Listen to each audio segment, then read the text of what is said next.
Armenian Life Telegram channel.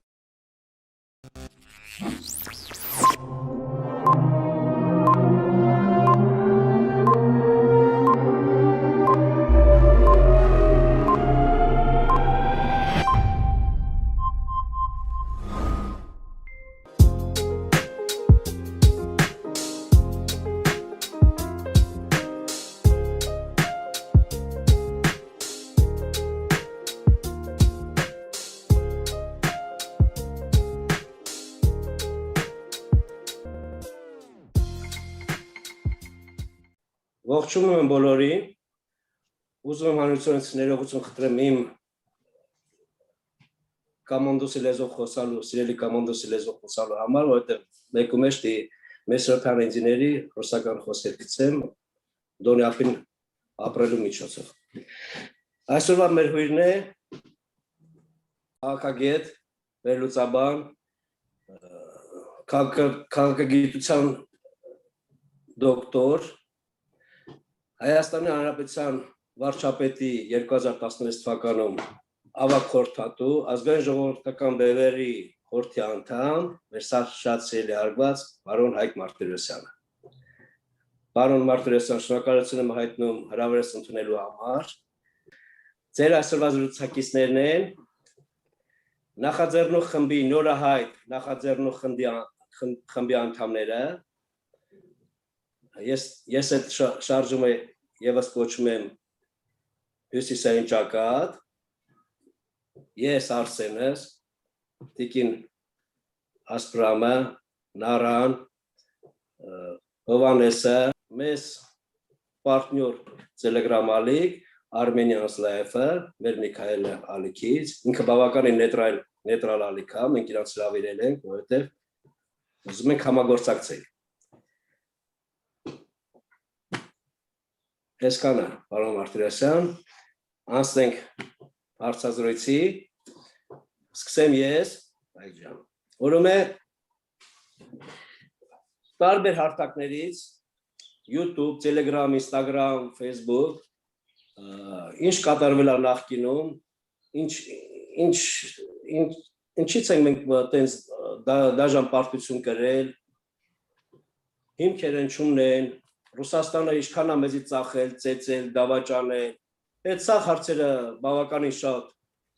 արդեն վերլուծաբանվել են, ես ուզում եմ այդ նախկինը թողենք նախկինում, նախկիները բերին մեզի կայնոսին ժայերի եզրի, եկավ միած տակը, որ ներկայացնեզներ կան, այդ անձը, որ զբաղեց առաջին, պետականության առաջին աթորը, մեզի մի քիչ բրդեց, ու մեր պետությունը մեկ էլ ազգը գլորվեց դեպի ձոր։ Մենք ընկանք կոմայի մեջ, Հայկ ջան, հետ էլ ներկան։ Ես ուզում եմ հիմա խոսամ մեր ապագայից։ Ապագան ես տենում եմ следующее։ Ես հունիսի 20-ին Տիկայանի ազգային ժողովի վիբերը ու այդ վիբերների վաղ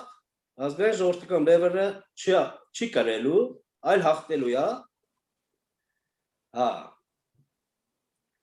հաղթելու է ու ես որպես ժողովրդի մի մաս այդ կառավարության ղեկավարության մեջ տենում եմ հիմա կխոսամ առանց որևէ մի սարկազմի ու առանց իռոնիայի որպես առաջի փող վարչապետ, այսինքն երկրորդ աթոռ զբաղեցնող պարոն Հայկ Մարտիրոսյանին։ Հայկ ջան, ինչ քայլեր դարվի իձեմս առաջի փող վարչապետի դեմքից, որ այս խոճապից դուրս գա, այդ կոմայի մեջ ընկած պետությունը, մեկ էլ ազգը, ինչ ռեանիմացիոն քայլեր դարվի կողմից, ու ինչքան ժամանակ է պետք, մի տարի, 2 տարի, 3 տարի, ես չեմ վկալում գլոբալ, ընկնենք Լեհաստանի հետևից, չէ, կոմայի մեջ ցանելու։ Ու որ հարթակներում ինչ գործ դարվի, արտաքին, ներքին, էկոնոմիկա։ Այսքանը, լավ որ ես սկսեմ։ Նախ ասեմ, Շնորհակալություն։ Նախ ասեմ, որ ես որևէ պաշտոնի չեմ հավակնում։ yes. Համաձայն Ես պրոստը իմ ռեալն ես ներողություն իմ ռեալն եմ տեսնում։ Ես ասեցի առանց սարկազմի, առանց իռոնիայի։ Այո, չէ, հասկանում եմ։ Շնորհակալ եմ իհարկե կարծիքի եւ վստահության համար։ Բայց նաեւ այդ կոնտեքստում ասեմ, որ ներկա գործող սահմանադրությունը, որը անցկացրել է Սերժ Սարգսյանը ապօրինաբար եւ որը չի իրականում ընտրվել ժողովրդի կողմից սահմանադրությունը, չի քվեարկվել հոգու դրա, արգելում է երկքաղաքացիներին կամ Հայաստանում վերջին 4 տարին չբնակվող քաղաքացիներին դառնալ զբաղեցնել կառավարության անդամի պաշտոն եւ մի շարք այլ պաշտոններ լինել։ Մենք սա գիտենք, պարոն Մարտիրոս։ Եվ ես դեր համար չեմ ասում եմ նրանց համար, ովքեր որ կարող է եւ չգիտեն եւ դիտում են մեզ։ Հիմա ամենակարևորը հարցի մեջ հետեւյալն էր, թե ինչ պիտի արվի առաջին քայլերը, որոնք պիտի լինեն ազգային իշխանության, երբ լինի այդպիսի իշխանություն։ Ես կարծում եմ, որ երրաճակատ կամ երկճակատ թերևս պիտի աշխատանք տարվի անմիջապես առաջին օրվանից սկսած, պիտի մաքրվի ներքին դաշտը դավաճանական մտածողությունից եւ դրա ամենավառ կրողներից, դա պիտի արվի օրինական մեթոդներով, պիտի մեղադրանքներ առաջադրվեն եւ թավիշ չպետք է լինի ոչ մի պարագայում, այսինքն թավիշ ինքնին կեղծ հասկացություն էր զուտ կապված նրա հետ, որ պետք էր արդարացում գտնել Մոսկվայից թելադրվող այն գծին, որի համաձայն չպետք է նախկիններին որևէ բան պատահեր, այլ միայն այսպես տեսիլք ստեղծվեր իբրև թե քաղաքական տարբեր դեմքերի նախկինում հանցագործություններ գործած պատասխանատվության են ենթարկում։ Դա պիտի արվի զուգահեռաբար արտաքին քաղաքական դաշտում է անչափ կարևոր եւ առաջնային քայլեր կատարելը։ Մենք բազմաթիվ անգամներ ասել ենք, ամենակարևոր քայլը պետք է լինի նոր եւ իսկական դաշնակիցների հետ բանակցություններ սկսելը եւ դաշնակցային հարաբերությունները ամրագրելը եւ արձանագրելը։ Շատերը Հայաստանում կարծում են, թե դա երկարատև process է եւ մենք լսում ենք շատերի խոսքերը այս օրերին, բոլորդ կարծում եմ գիտեք, երբ ասում են, որ բա ինչ կլինի, եթե Ռուսաստանը հանկարծ գնա եւ սկսի մեզ պատժել, կամ մենք Ռուսաստանին դուրս հանենք Հայաստանից եւ Ռուսաստանը պատժի մեզ։ Այդպես տեղի չի ունենում, նախ ֆիզիկական process չի, զորքերը դուրս չեն գալիս, այլ զորքեր գալիս տեղակայվում, շատ պրիմիտիվ պատկերացումներ են դրանք, այդպես մտածողներին եմ պատասխանում։ Դա տեղի ունենում հետեւյալ կերպ,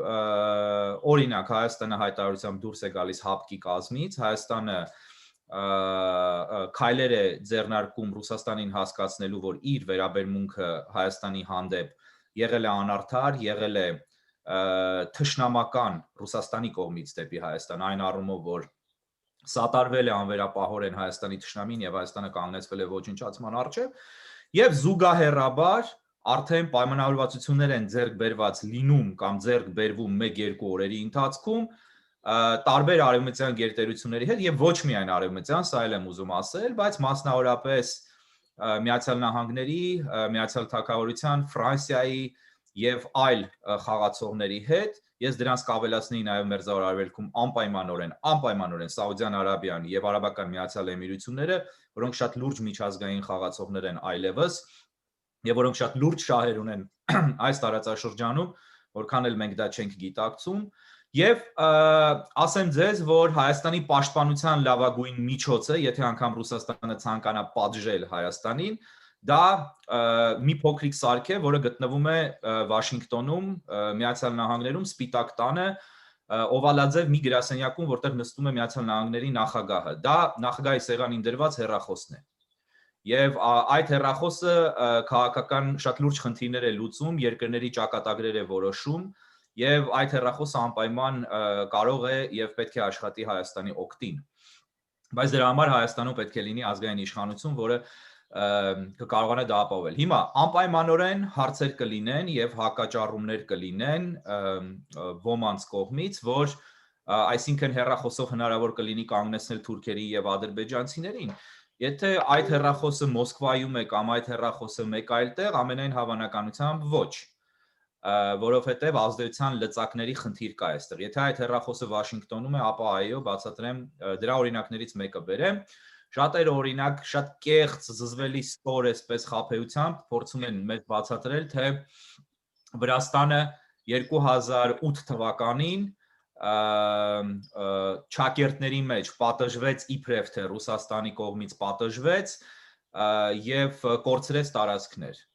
Վրաստանը տարածքներ չկորցրեց 2008 թվականին, Վրաստանը իր տարածքները կորցրել էր դրանից առաջ 1993 թվականին, երբ Վրաստանից անջատվել էին Աբխազիան եւ Օսեթիան, եւ 2008 թվականին, եթե հիշենք, Վրաստանին պարզապես չհաջողվեց դրանք վերադարձնել իրեն։ Եթե հիշում ենք, ռուսական զորքերը հասան գրեթե Թբիլիսիի մատույցներ, բայց հետո ամբողջությամբ հետ քաշվեցին եւ որևէ օկուպացիոն գործողություն չհաջողվեց իրենց կատարել, որևէ հավելյալ օկուպացիոն գործողություն։ Դա տեղի ունեցավ ինչի արդյունքում։ Նրա արդյունքում, որ Ֆրանսիայի արտգործնախարարը այդ ժամանակ Բենար Քուշներն էր, եկավ Վրաստան եւ նաեւ Ֆրանսիայի նախագահը Սարկոզին միջամտեց անմիջականորեն եւ անմիջապես եւ նաեւ հեռախոսազանգեր եղան Վաշինգտոնից, Ռուսաստանին սպառնալիքներ հնչեցին, տնտեսական բնույթի սպառնալիքներ, որտեղ գիտեք Հայաստանում շատերը պատկերացնում են, թե Միացյալ Նահանգների լծակը դա զորքերն են եւ զենքն է։ Ոչ, ամենամեծ լծակը, որին Միացյալ Նահանգները տիրապետում է, դա պատժամիջոցներն են, դա տնտեսական սահմանափակումներն են եւ նման այլ մեխանիզմները։ Եվ ռուսական զորքերը շատ խելոք, շատ հանգիստ հետ գնացին Թբիլիսիի մատույցներից։ Այն պարագայում, երբ փաստորեն իրենց վերահսկողության տակ էին վերցրել բավական մեծ տարածքներ։ Հետևաբար, կարծիքը կամ զեղծարարությունը, թե զեղծարար քարոզչությունը, թե Ռուսաստանը Հայաստանի իրենից հրաժարվելու պարագայում կարող է անմիջապես պատժել Հայաստանին, բացարձակ սուտ է եւ կեղծիք է։ Մանավանդ հիմա, երբ Ռուսաստանը իրականում շատ ավելի թույլ է, քան 2008 թվականին էր, տնտեսապես քայքայված երկիր, ըստ էության գյուղատնտեսական տիպի երկիր, որը ունի բնական հումքի արտահանում եւ միայն դրա շնորհիվ է տնտեսությունը աշխատում։ Եվ բնական հումքը շատ անկայուն ռեսուրս է այսօր, այն բնական հումքը գոնե, որը Ռուսաստանն է արտահանում գների առումով նկատի ունեմ։ Այսինքն, պարոն Մարտիրոսյան, արտաքին քաղաքականության մեջ մենք այդ կոմայից ելնելուց վախտում տանում ենք մնագավեկտորներ, թե ակուրատնի ելնում ենք ոչ վաղերին դաշնակցից ու փնտրում ենք թազա դաշնակից։ Մի խոսքով Փնտրել պետք չի, դաշնակիցներ կան, պետք է հաստատել դաշնակցություն, պետք է արձանագրել, պետք է քայլեր կատարել, հասկացնելու, որ Այսօրվա դաշնակցությունը ինչ ենք անում։ Ակուրատու կողմից ասում ենք, որ մենք այլևս դաշնակիցներ չենք, բայց իհարկե պետք չի նաև թշնամանալ, եթե իրենք կուզենան դրական վերաբերմունքի փոխել իրենց շատ բացասական վերաբերմունքը հայերի եւ Հայաստանի հանդեպ, Հայաստանը պետք է սիրով դա ընդունի եւ ասի լավ դուք մեր հանդեպ այլևս թշնամական վերաբերմունք չեք ցուցաբերում, դա կոչվում է մնագավեկտորներ, թե չէ։ Իհարկե անպայման, որովհետեւ Ռուսաստանի պարագան այնպես է, որ Ռուսաստանը համարում է, որ կամ պիտի լինես իրեն ճորտ, կամ պիտի լինես իրեն հակառակորդ։ Բայց պարոն Մարտիրոսյան, Հայաստանի պարագան որ Կրեմլում լսում են մնագավեկտորներ, իրանց պարալիչ հաղթում։ Իրանք չեն ընդունում։ Մենք պիտի Կրեմլում տարբեր պաշտոնյաների պարալիչով անհանգստանանք, թե մենք Չէ, ուզում ասեմ, մենք այդ մնագավեկտորները չի անցնել, ուզում ասեմ։ Ինչ առումով չի անցնելու։ Ստեղ չեն ընդունում մնագավեկտորները մեր հետ։ Թող չընդունեն, բայց մեզ հետաքրքիր է իրենք ընդունեն թե չէ։ Ընդունեցի ձեր տեսակետը, ընդունեցի полностью։ Ներքին քաղաքականությունը ինչ ենք անում։ Ներքին քաղաքականությունը ասեցի արտաքինի պարագայում, ներքինը տեսեք, էլի կա Վրաստանի օրինակը, որտեղ երկիրը նորմալացավ, արևմուտք դեպի շարժվելուց հետո կայունացավ եւ սկսեց զարգացման ուղի։ Այստեղ էլի ռուսական ռոպագանդան Հայաստանում, որը շատ ուժեղ է, անչափ ուժեղ է, ստեր է տարածում, թե Վրաստանը Թուրքիայի ազդեցության տակ է տնտեսապես, թե Վրաստանում վիճակը լավ չի եւ այլն, այդպես չի, քանակության բավական ոչ մեծ, ոչ շատ զգալի թուրքական բնակչություն կա, կամ թուրքալեզու բնակչություն կա Վրաստանում, Ինչ վերաբերում է Աջարիային, ապա դա եղել է Վրաստանի նախկին իշխանությունների որոշումը տնտեսապես համագործակցել առավել սերտորեն Թուրքիայի հետ եւ դրանք ներդրումներ են, դա դառնալի process է, եթե Վրաստանը մի օր ցանկանա կտրել տնտեսական կապերը Թուրքիայի հետ, կարող է դա անել, եթե չցանկանա նույնպես կարող է դա անել, այսինքն դա իրենց խնդիրն է, մեկ երկրորդ հերթին Վրաստանը կայուն զարգացման ճանապարհին է եւ ստանում է արևմուտքի աջակցությունը եւ պաշտպանված է առավել քան երբևէ։ Եվ արտաքին քաղաքականությունը հետևաբար որոշում է ներքին քաղաքականությունը։ Ամբողջ պետական ապարատը կառուցված է ամերիկյան եւ բրիտանական, նաեւ ֆրանսիական մոդելների հիման վրա եւ սրանից վախենալ ամենևին պետք չի, դրանք ամենաաշխատող մոդելներն են, Հայաստանում պետք է այդպիսի պետական ապարատ կառուցվի եւ համակարգ, որը կսկսի գործել արդեն անձերից անկախ եւ պետք է անմիջապես աշխատանք տարվի բանակը ոչ թե հզորացնելու ուղղությամբ, որովհետև հզորացնում են մի բան, որը կա։ Այսօր Հայաստանը չունի բանակ, բանակը ներսից է քանդված, ոչ թե թշնամին է քանդել, այլ ներսից են քանդել։ Եվ անհրաժեշտ է փոխել անմիջապես հասարակական գիտակցությունը, որը հնարավոր է անել ընդամենը 1-2 ամսվա ընթացքում, սկսել գործընթացը գոնե, իսկական հայրենասիրական ազգային մոտեցումներով եւ սկզբունքներով հասարակություն սկսել կերտել, որը այսօր իսպառ բացակայում է, կան հասարակական շերտեր, բայց այդպիսի հասարակություն չկա Հայաստանում, եւ երկիրը փորձել, ոչ թե փորձել, այլ ուղղակի հանել այս վիճակից եւ արևմուտքի հետ մերձեցումը բերելու է անպայմանորեն տնտեսական լրջագույն աջակցություն։ Միլիարդավոր դոլարներ տարբեր երկրներ տրամադրելու են Հայաստանին եւ քանի որ ազգային իշխանությունները գող իշխանություններ չեն լինելու եւ ունենալու են բարձր լեգիտիմություն եւ կախված չեն լինելու Մոսկվայի հրահանգներից, ապա ամեն ինչ արվելու է ֆինանսական միջոցները տնտեսությունը ճիշտ զարգացնելուն ուղղելու համար։ Սրանք են հիմնական գործողությունները, տեսլականը եւ միտումները, կարելի է շատ ավելի մանրամասնել, բայց հիմա ոչ դրա ժամանակը կա։ Ընդունեցի, շնորհակալություն, որ բևեռին մենք պրիվիլեգիա տանք ինվեստիցիաներու մեր պետություն, նոր բարեկամներից, նոր դաշնակիցներից։ Հայաստանին ազգային պետություն ստեղծելու պարագայում, Մոսկվայից անկախ պետություն ստեղծելու պարագայում աջակցելու են ամենատարբեր երկրներ իրենց կամքով։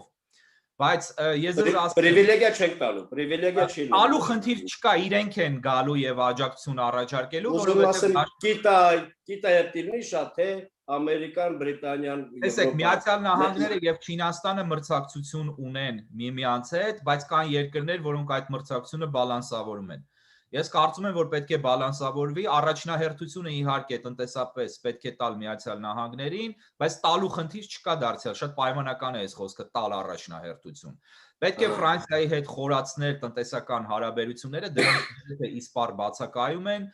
անհրաժեշտ է եւ այստեղ կրկին ուզում եմ հիշեցնել, շատ լուրջ վերաբերվել Պարսից ծոցի երկու երկրներին, Սաուդյան Արաբիային եւ Արաբական Միացյալ Էմիրություններին։ Հայտնի իհարկե նաեւ որ Սաուդյան Արաբիան կոնֆլիկտի մեջ է Իրանի հետ, քաղաքական կոնֆլիկտի մեջ է Իրանի հետ, բայց մերձեցման փոքրիկ մերձեցման նշաններ կան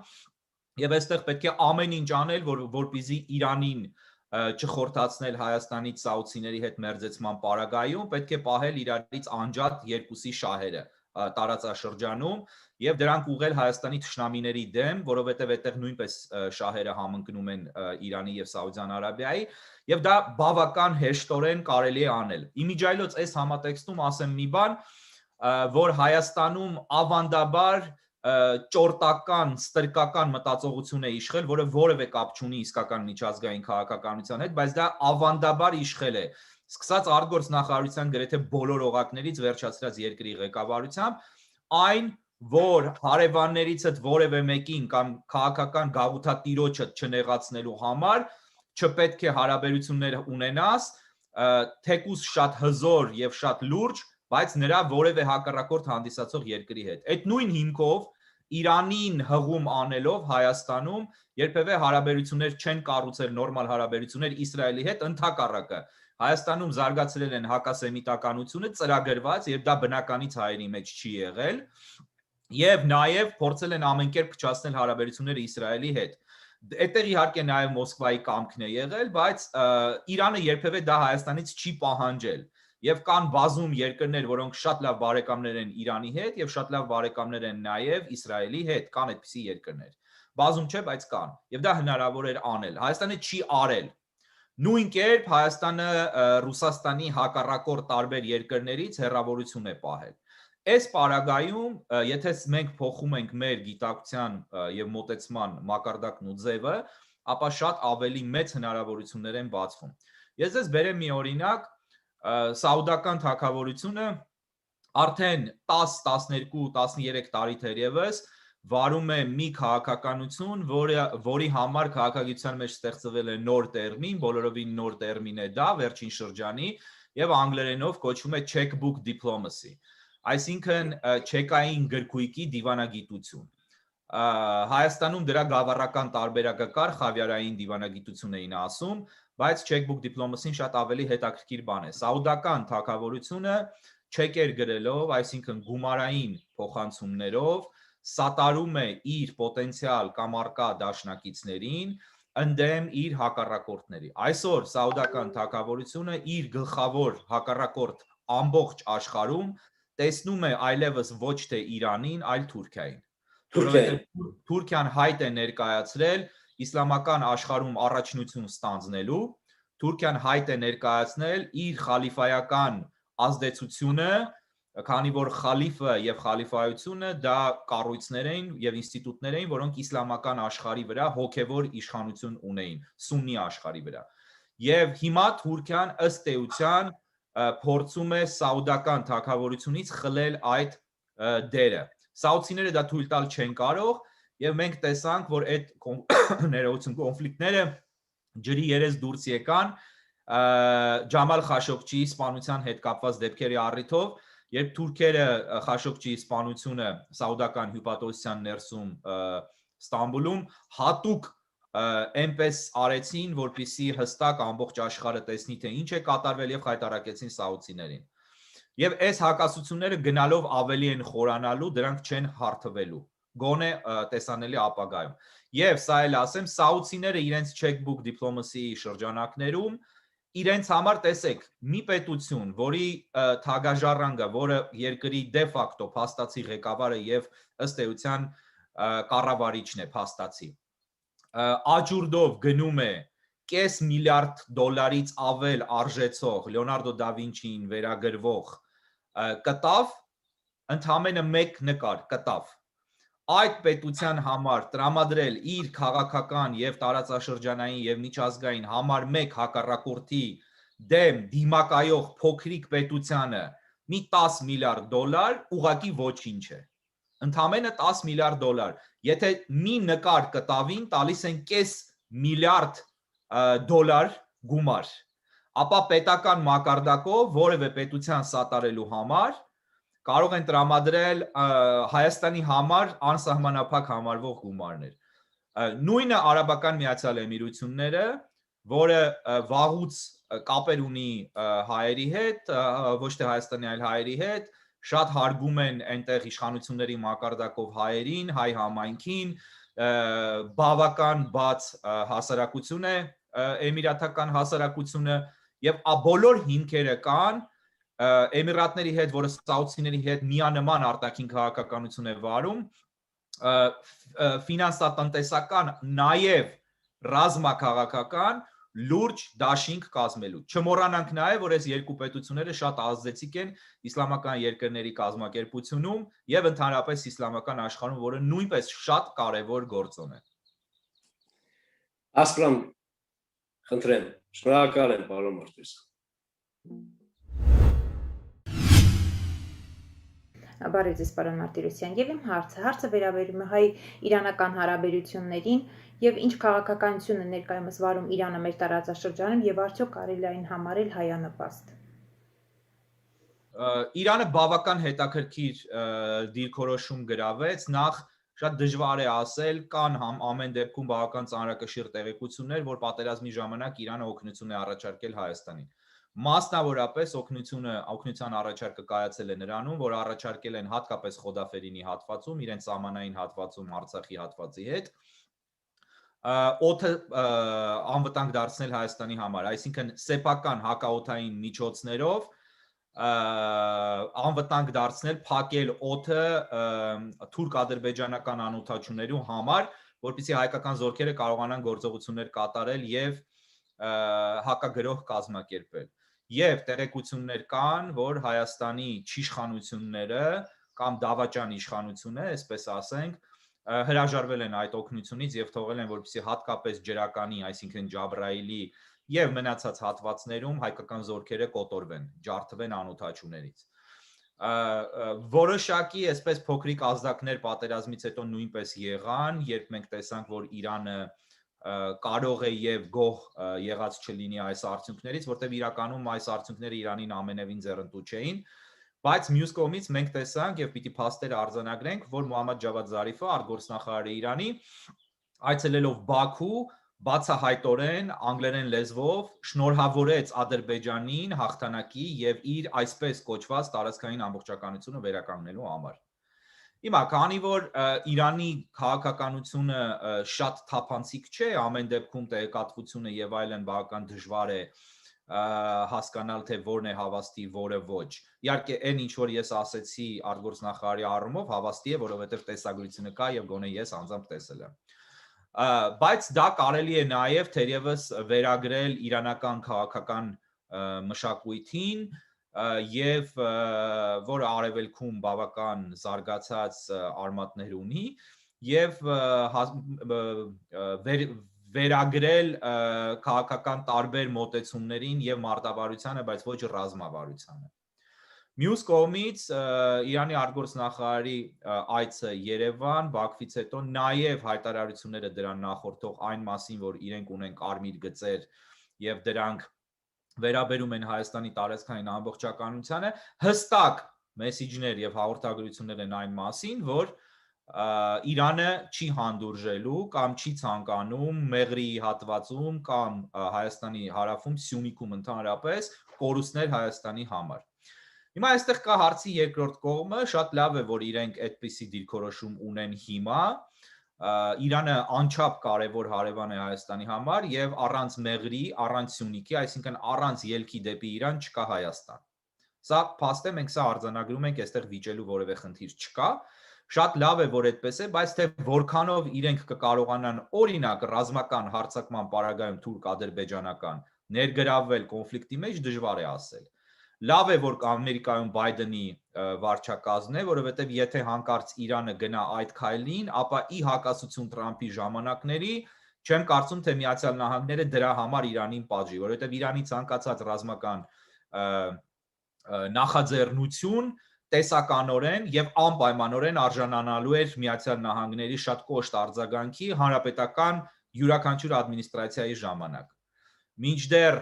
Բայդենի ժամանակ ես մեծ կասկածներ ունեմ, որ Միացյալ Նահանգները լուրջ ճնշումներ կբանեցնի Իրանի վրա, հատկապես Հայաստանին աջակցելու հարցում։ Իրանը իհարկե Հայաստանը չի պաշտպանելու, բայց աջակցություն փաստորեն գոնե Մեղրի սահմանը պահպանելու առումով կարող է եւ կարծում եմ, որ սեփական շահերից ելնելով նաեւ պարտավոր է ցուցաբերել։ Թե ինչ են իրականում իրանցիները ուզում, իրականում շատ դժվար է հասկանալը գոնե այս պահին, ամեն դեպքում եւ հայերը եւ իրանցիները կարծում եմ հասկանում են, որ Իրանի շահերի համար ուղղակի կործանարար է կորցնել Սյունիքը որպես իրենց սահման եւ որպես ելք դեպի հյուսիս եւ կարծում եմ, որ գոնե այդ առումով կարմիր գծերի մասին հայտարարությունը կասկածի տեղիք չի տալիս։ Կրկնեմ, թե գործնականում դա ինչպիսի արտացոլում կունենա, դժվար է ասել, բայց օրինակ եթե վաղը լինի պատերազմ եւ մենք այդ պատերազմի մեջ մտնենք այս իշխանության ղեկավարությամբ դարձյալ, ուզում է Իրանը լինի, ուզում է Չինաստանը, ուզում է Միացյալ Նահանգները բոլորը միասին պաշտպանեն Հայաստանին, եթե տնտեսապես կամ հեռախոսազանգերով չկասեցվի, եթե դու ներսում ունես դավաճանական ռեժիմ, դու կորցնելու ես, դու հանձնվելու ես, դու ոչնչանալու ես։ Որևէ բան խեղտվողին երբ ձեռք են մեկնում եւ խեղտվողը մյուս ձեռքով դանակահարում է իրեն մեկնած ձեռքը, ապա խեղդվողը հաստատ խեղդվելու է, ինչպիսին էլ որ լինի մեկնված ձեռքը։ Շնորհակալություն, հենց այդ հարցը դա էր էլի, Իրանի մասին։ Շնորհակալություն։ Միքայել, Բարև ձեզ, Հայկ Մարտիրոսյան, я с канала Armenian Life. У меня вот такие вопросы возникают. Получается, если Россия для нас, ну мы понимаем, что Россия для нас не такой уж союзник, да, явился. Когда мы уже полностью откажемся от России, все наши ресурсы, ну, трубопроводы и прочие заводы, все принадлежат российским компаниям или России. Да, весь газопровод принадлежит русским. Как в этом случае Армении быть? Национализировать вот это все, приватизировать? Или что нам делать? За копейки были проданы раньше эти ресурсы. Очень важный и хороший вопрос. Спасибо вам за вопрос. Ответьте на русском или по-армянски. Շեկարակ հայերեն։ Լավ, շնորհակալություն հարցի համար։ Շատ լավ կարևոր հարց է։ Տեսեք, ուրեմն իհարկե ազգայնացումը տարբերակներից մեկն է, բայց ամենևին պարտադիր չի ազգայնացնել որոշ հիմնարկներ։ Առաջին հերթին շատ հիմնարկներ հանձնված են կոնցեսիոն կառավարման, դա փաստացի նշանակում է, որ դրանք գտնվում են Ռուսաստանի վերահսկողության ներքո, փաստացի պատկանում են Ռուսաստանին, բայց իրավականորեն Ռուսաստանի գույքը չեն հանդիսանում են, շարունակում են հանդիսանալ Հայաստանի Հանրապետության գույքը։ Օրինակ ատոմակայանը, օրինակ հարավկովկասյան երկաթուղիներ ցանցը։ Սա նշանակում է, որ կոնցեսիոն կառավարման պայմանագրերը կարող են խզվել եւ դրանք եւ այդպիսի բաներ շատ երկրներում եղել են եւ հենց հիմա էլ տեղի են ունենում մի քանի տարբեր երկրներում։ 1. Երկրորդ հերթին, օրինակ, եթե խոսում ենք գազամուղի մասին, նոր գազամուղ կառուցելը քաղաքական լուրջ կամքի պարագայում, օրինակ Իրանից Հայաստան ամենևին խնդիր չէ եւ դրան կարելի է հասնել շատ սեղմ ժամկետներում։ Հայաստանը կարող է դրա համար ստանալ գրանտներ այլ երկրներից, մյուս կողմից սեփական գազամուղ ունենալու համար, մյուս կողմից Իրանը ինքը մեծ ցանկությամբ սեփական գազը Հայաստանի միջոցով կամ Հայաստանով արտահանելու համար, նաև Հայաստան մատակարարելու համար կարող է կառուցել գազամուղ։ Սա քաղաքական խնդիր է, ոչ թե տնտեսական, նախ եւ առաջ քաղաքական։ Եվ գազամուղի կառուցումը թերևս ամենահեշտ լուծվելիք խնդիրներից մեկն է։ Գազի հետ կապված իմիջիայլոց մեկ այլ ուրիշ հարց, օրինակ Հայաստանի գազը, այո, գալիս է Գազպրոմից եւ մատակարարվում է Հայաստանին եւ Հայաստանի մեծ մասը գազիֆիկացված է։ Ես ուզում եմ այստեղ շոկային մի բան ասել, մի քիչ հեղափոխական գաղափար է, բայց հավատացեք, որ մի քանի տարի առաջ էլեկտրական մեքենաների գաղափարը նույնպես խիստ հեղափոխական էր։ Հիմա օրինակ ինձ շատ դժվար է վարել սովորական մեքենա, էլեկտրական մեքենա վարելուց հետո։ Նույն բանը տեղի է ունենալու նրա հետ, ինչ ես հիմա ասում եմ։ Գազի կիրառումը ընդհանրապես զարգացած աշխարհում հասցվում է այլևս մինիմումի եւ դա շատ պետություններում արվում է պետական մակարդակով։ Համարվում է, որ դա էկոլոգիապես անմաքուր վառելիք է եւ փչացնում է էկոլոգիան, բավական թանկ վառելիք է եւ այլն։ Փոխարենը միջուկային էներգիայի շնորհիվ, որը իրականում բավական անվտանգ էներգիա է, ոչ հայկական ատոմակայանի տեսքով, որտեղ ատոմակայանը իմ խորին համոզմամբ խիստ վտանգավոր է հիմա Երևանում եւ պիտի նորը կառուցվի ընդ որում արևմտյան տեխնոլոգիաներով եւ ներդրումներով, բայց դա այլ թեմա է։ Եվ գազաֆիկացումը ընդհանրապես Ռուսաստանը կատարեց Հայաստանում ամբողջական գազաֆիկացում հենց այդ կախվածությունը ստեղծելու եւ մեծացնելու համար ամբողջ երկիրը եւ գիտենք որ գյուղեր կան որտեղ 10 բնակիչ կա եւ միևնույն է այդ գյուղը գազաֆիկացվել է Հայաստանում գազից կարելի է հանգիստ սպառողական պարզ քաղաքացիական գազից հանգիստ կարելի է հրաժարվել իսկ այն քանակությունը որը պետք է անհրաժեշտ է Հայաստանին արդյունաբերության համար եւ այլ բաների համար որտեղ գազը առայժմ առաջնահերթություն է դա հանգիստ կարելի է ստանալ այն մեթոդով որը ես ասեցի Եվ այո, ֆանտաստիկա չէ, ասում եմ, պետական մակարդակով հենց հիմա Եվրոպայում եւ նաեւ Միացյալ Նահանգների առանձին հատվածներում պետական մակարդակով վարվում է քաղաքականություն սպառողական գազից հրաժարվելու։ եւ անցնելու էլեկտրաէներգիայի միջոցով գազը փոխարինելու։ Ինչ վերաբերում է ատոմակայանին, ապա տեսնում ենք, որ օրինակ ատոմակայանը գտնվում է ռուսական վերահսկողության ներքո, չէ՞։ Տեսնում ենք, որ անընդհատ երկարացվում է ատոմակայանի շահագործման ժամկետը։ Իմիջիայլոց, այո, Հայաստանի ատոմակայանը, մեծամորի ատոմակայանը տարբերվում է Չեռնոբիլի ատոմակայանից, եւ բնականաբար այն թեստը, որը կատարել էին Չեռնոբիլում եւ որը հանգեցրել էր պայթյունի, այլևս որևէ տեղ չի կատարվելու։ Բայց այնուամենայնիվ կա մի շատ կարևոր ընդհանրություն Հայաստանի ատոմակայանի եւ Չեռնոբիլի ատոմակայանի միջեւ։ Դա անծածկ լինելն է, այսինքն անծածկությունը, ծածկ չունենալը ոչ թե բառացի ծածկի կամ տանիքի մասին է խոսքը գնում, այլ հատուկ ծածկեր կան, ատոմակայանները կառուցելուց դրանք կառուցվում են, որոնք ատոմակայանի ռեակտորները պաշտպանում են պայթյունի պարագայում կամ առավել այսպես ապահովություն են հաղորդում։ Հայաստանի ատոմակայանը, մեծամորի ատոմակայանը դա չունի։ Եվ որոշ առումներով, տեխնոլոգիական առումով շատ նման է Չեռնոբիլի ատոմակայանին, բայց Չեռնոբիլի ատոմակայանը ինքն իրենով այնպես չէր, որ անչափ վտանգավոր էր։ Շատ սխալ տեստ կատարեցին եւ եղավ պայթյունը։ Բայց կա ժամկետ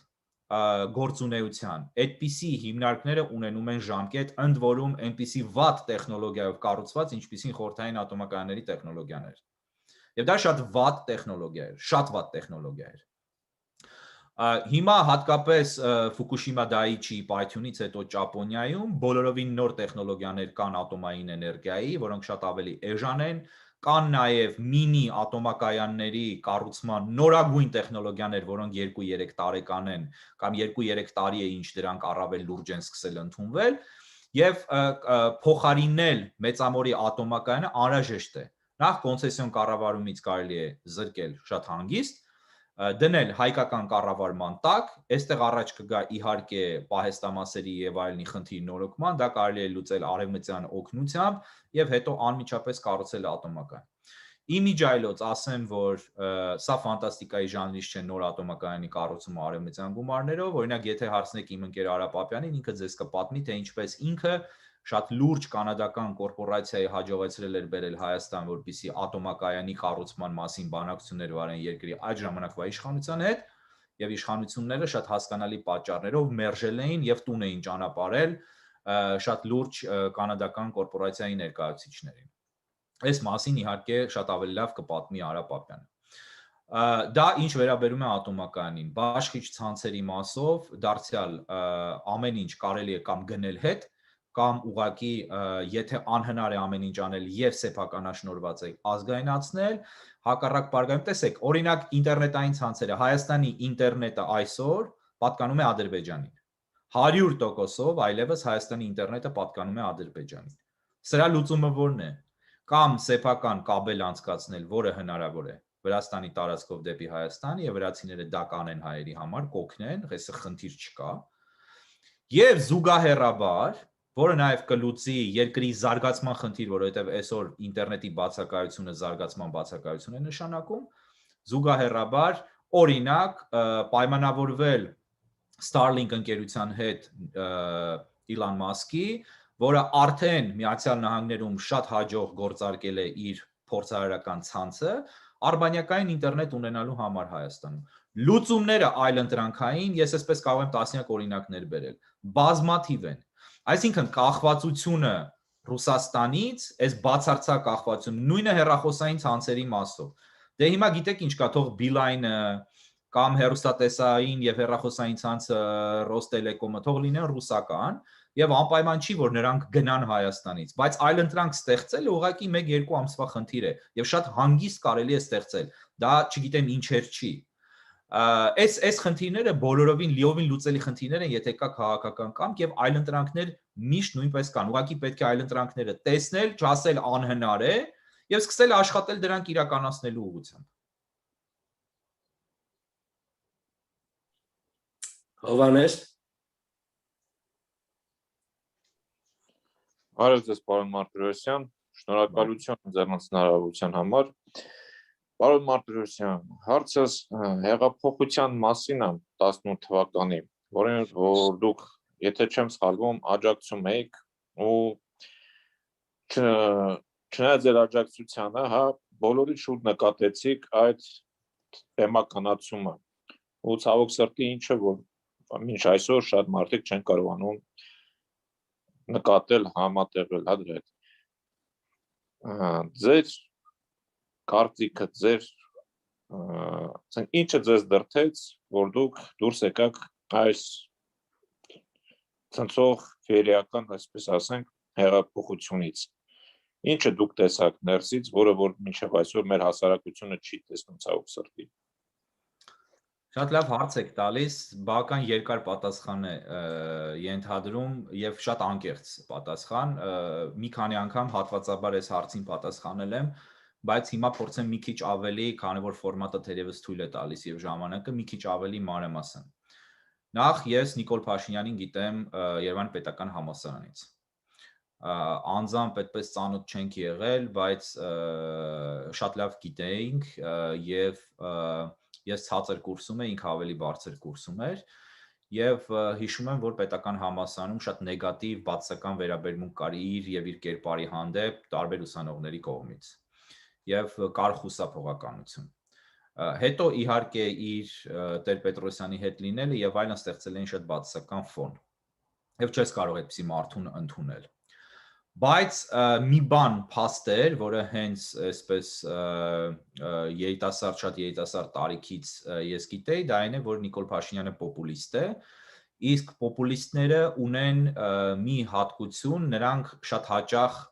եւ սա հայտնի քաղաքագիտական եւ քաղաքական երևույթ է, շատ հաճախ հայերեն համարժեքը չկա այդ բառի, բայց delivered, իրենք deliver են անում, այսինքն բավարարում են իրենցից սպասելիքները, որպեսզի անընդհատ լինեն պոպուլյար, որպեսզի գան իշխանության եւ մնան իշխանության։ Այսինքն անում են բաներ, որ ժողովրդին կամ ոչ միայն ժողովրդին, այլ նաեւ մյուս կողմից ամբողջին հաճո լինի։ Եվ այդպիսի բաները շատ հաճախ ոչ միայն մակերեսային ինչ որ տխմար բաներ են, գործողություններ են, այլ նաեւ ունենում են բովանդակային կոմպոնենտներ։ Օրինակ Դոնալդ Տրամպը պոպուլիստ էր, հաճոյանում էր ամբողջին, բայց նաև փորձում էր որոշ բաներ անել եւ իր խոստումները կատարել, այն բոլոր բացասական խոստումներն անկանում խորքում բացասական էին եւ Ամերիկայի համար վնասակար էին, ինքը դրանք այնուամենայնիվ կատարում էր, որովհետեւ այդ խոստումները տվել էր եւ սա պոպուլիզմի հիմնասյուներից մեկն է, նաեւ խոստումները փորձել կատարել, որպիսի կարողանաս ունենալ, կարող է հիմար խոստում տաս, վատ խոստում տաս, բայց կատարել։ Եվ իհարկե երբ սկսվեց շարժումը, ես գնահատեցի իրավիճակը հետևյալ կերպ։ Կար ռեժիմ, որը Հայաստանը քանդել էր, թալանել էր, հասել էր ոչնչացման եզրին, եւ ես 1 ամիս ընդամենը աշխատելով կառավարությունում որպես վարչապետի ավագ օգնական, նաեւ ներսից հասցրել էի տեսնել, թե ինչ է կատարվում եւ հրաժարական էի տվել նաեւ կատարվող իրավիճակի եւ տարբեր հանգամանքների համակցության արդյունքում։ Եվ շատ լավ գիտեի ինչ ռեժիմ է դա։ Եվ ես հասկացա կամ մտածեցի ավելի շուտ, որ ավելի լավ է այլևս անայլընտրանք մնացած ցավոք սրտի շատ վատ էր, որ անայլընտրանք էր, չկար այլընտրանք եւ Նիկոլն էր այդ իրավիճակը ստեղծել։ Ավելի լավ է անվերապահորեն սատարել եւ փոխել իշխանությունը, որովհետեւ նախկին ռեժիմը անսասան էր ըստ էության։ Եվ դա բացառիկ պատմական հնարավորություն էր։ Փոխել մտածելով, որ որպես պոպուլիստ Փաշինյանը կսկսի deliver անել, այսինքն բավարարել որոշակի տված խոստումներ, 1 եւ երկրորդ հասկանալով, որ այլևս իրավիճակ է փոխվել հասարակական գիտակցության մեջ, այսինքն տեսնելով, որ այլևս ժողովուրդը հասկացել է, որ ինքը կարող է իշխանություն փոխել, իրեն նույնպես խոստումները չպահելու պարագայում կհեռացնեն իշխանությունից եւ հետեւաբար միշտ լինել զգոն եւ զգաստ։ Այս երկու հանգամանքները հաշվի առնելով ես միացա եւ սատարեցի եւ ասեմ, որ հեղափոխության մեջ 3 իրարից անկախ առաջնային դեմքեր կային, կեղծ հեղափոխության մեջ այդպես պիտի ասեմ, դա Նիկոլ Փաշինյանն էր, երկրորդը Դավիթ Սանասարյանն էր, որը սերտորեն էր համագործակցում Նիկոլ Փաշինյանի հետ, եւ երրորդը ես էի, որ գործում էի լիովին անկախ, բայց շատ օգնում էի իրենց եւ նաեւ կոնկրետ հարցերում աջակցություն էի ցուցաբերում իրենց, բայց ես երբևէ չէի ենթարկվում կամ որևէ հրանգներ չէի ստանում եւ ոչինչ չէի անում իրենց թելադրանքով։ բայց ստանում էին հսկայական տեղեկատվություն եւ գիտեք իմ մասնակցությունը ինչպիսին էր այդ օրերին։ Ինձ համար առաջին այսպես զարմացնող հանգամանքը այն էր կամ մտահոգող, երբ ես օրը հիմա կոնկրետ չեմ հիշում, բայց դա Սերժ Սարգսյանի հրաժարականից հետո 1-2 օրերի ընթացքում էր, դերևս 24, 25, 26-ին, երբ գրառում արել եմ պետք է նայել, երբ իմացա, որ ռուսական հատուկ ինքնաթիռ է եկել Երևան Բարսեղյան պետական պաշտոնյաներով, եւ դա հետո ինչպես պարզվեց ռուսական գաղտնի ծառայությունների, հատուկ ծառայությունների ղեկավարների ինքնաթիռներ եւ եկել էին եւ երբ իմացա, որ հանդիպել են Նիկոլի հետ եւ բանակցել են։ Այստեղ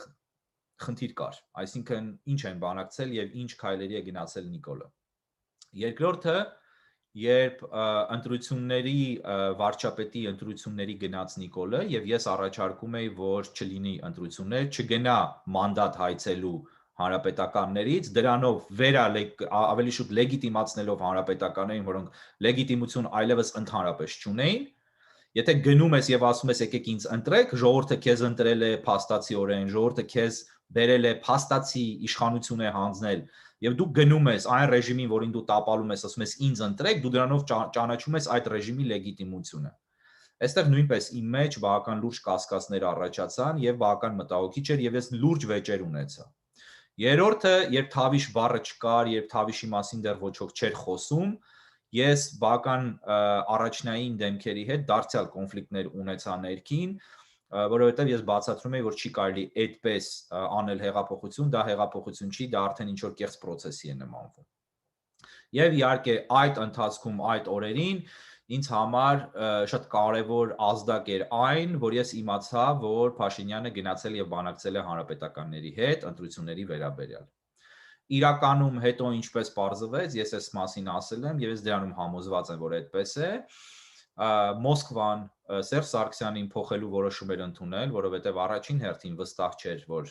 Սերժ Սարգսյանը հավատարիմ է իրեն, որովհետեւ իրականում Սերժ Սարգսյանը փաստորեն որոշակի խաղեր էր տալիս նաեւ Արևմուտքի հետ եւ Ադրբեջանի հարձակման փաստորեն նախորյակին, որին Ռուսաստանը շատ լավ տեղյակ էր եւ որի պլանավորողներից մեկն էր, Ռուսաստանում վստահ չէին, որ Սերժ Սարգսյանը Հայաստանի համար պարտություն կապահովի։ Գիտեին, որ ազատագրված տարածքները կհանձնի, բայց որ ամբողջական պարտություն կապահովի, վստահ չէին։ Եվ որոշում ընդունվեց, արդեն ասում եմ այնինչ հետագայում պարզեցի ես ինձ համար, որոշում ընդունվեց հեռացնել Սերժ Սարգսյանին եւ տեղը բերել իրենց մարդուն, որի անուն ազգանունն է իմ կարծիքով եւ իմ խորին համոզմամբ միայն հայկական Կարեն Կարապետյանին։ Ինձ համար եթե հարցնեք, Կարեն Կարապետյանը ռուսներից առավել ռուս է։ Եվ Կարեն Կարապետյանը բնականաբար իմ խորին համոզմամբ, այսպես ձևակերպեմ, որպեսզի ճիշտ ստացվի, իմ խորին համոզմամբ ֆինանսավորեց Նիկոլ Փաշինյանին եւ օգտագործեց որպես Սերժ Սարգսյանին տապալելու գործիք։ Այն հաշվարկով, որ հետո ինչպես բոլոր շարժումները դա կմարի, Սերժին իրենք կստիպեն Մոսկվայի հետ միասին այդ ճնշման ներքո հրաժարական տալ հեռանալ եւ ինքը կդառնա վարչապետ։ Եվ պատահական չի, որ Կարեն Կարապետյանը ինչպես սա արեց հիմա, այն ժամանակ ինքնահռչակվեց վարչապետի պաշտոնակատար, երբ նման բան նախատեսված չէ սահմանադրությամբ, փող վարչապետը կատարում է պարտականությունները, բայց վարչապետի պաշտոնակատար չի դառնում։ Եվ պատահական չի, որ Կարեն Կարապետյանը Նիկոլին, Արարատին եւ մնացած տահակներին դուրս հանեց բանտից, պատահական չի, որ Կարեն Կարապետյանը հայտարարեց, որ հրաժարվեց գնալ այլևս Նիկոլի հետ բանակցությունների, պատահական չի, որ Նիկոլը հայտարարեց, որ կամ ես կլինեմ վարչապետ, կամ ոչ ոք չի լինի։ Այս ամեն ինչը նրանում էր, որ Նիկոլը վերջին պահին, ժողովրդի լեզվով ասած, որոշեց գցել թե Կարենին եւ թե ռուսներին եւ առաջարկեց ասաց, որ ինքն է լինելու, որտեղ տեսա, որ արդեն կա հսկայական հասարակական սատարում եւ ամեն ինչ կենտրոնացել է իր վրա։ Եվ ռուսների այդ ինքնաթիռի գալով եւ այդ պաշտոնյաների հետ բանակցությունների արդյունքում հասավ պայմանավորվածության, որ ինքը կկատարի Ռուսաստանի ցանկացած ցանկություն եւ որոշում նախկիներին ձեռք չի տա, որևէ բան չի անի եւ ինքը իշխանությունը ստանձնելով կդառնա Մոսկվայի խամաճիկը։ Ինչը եւ տեղի ունեցավ։ Միաժամանակ կխաղա պրո-արևմտյանի դեր, հակառուսականի դեր, որպիսի հասարակության ներսում կասկածներ չհարուցի եւ Մոսկվան իր օրակարգը առավել հանգիստ կատարի։ Ես այս ամեն ինչը հետո հասկացա, բայց սրա նախադրյալները, նախանշանները արդեն տեսանելի էին ընթացքում։ Եվ այդտեղից սկսվեցին հարցեր իմ մեջ։ Ես իմիջիալոց չունեմ այն ֆանատիզմը, որը մեզանից շատ-շատերը ունեն, երբ սիրահարվում են մեկին, սիրահարվում են անվերապահ, երբ սատարում են մեկին, սատարում են անվերապահ, առանց հարցեր տալու, առանց պատասխաններ ստանալու, եւ երբ հիասթափվելու առիթ է լինում, հրաժարվում են հիասթափվել, որպեսզի հանկարծ իրենցից չհիասթափվեն, որ հավատացել են։ Սրանք լուրջ հոգեբանական խնդիրներ են եւ այսօր մենք ազգային մակարդակով, հասարակության մակարդակով դա տեսնում ենք ցավոք սրտի եւ դրանում է մեր այսօրվա խնդրեմը ամենամեծը։ Ես Նիկոլին վերջին անգամ հանդիպեցի Նյու Յորքում 2018 թվականի սեպտեմբերին,